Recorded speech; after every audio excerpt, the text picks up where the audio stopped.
Hi everyone! Once again, this is Teacher and Channel na muli maghahatid sa inyo ng panibago na namang video ngayon at ito ay tungkol sa kung paano mapanatiling malinis ang ating mga pisara. So ito ay para sa mga guro dyan, sa aking mga ka-chair out there. So ayan, ito ang technique. Diba kasi talagang pagka matagal na natin ginagamit yung pisara, mahirap kong tanggalin yung chalk. Na-try ko na yung alcohol, na-try ko na yung sabon, yung tubig. Talagang napakahirap tanggalin. Still, hindi pag ganun kakinang at hindi ganun kalinis.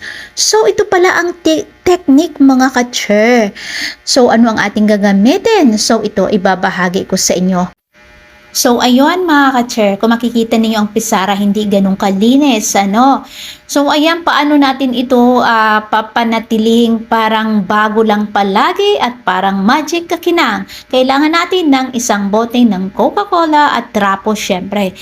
And then, lalagyan natin ng kunting Pepsi.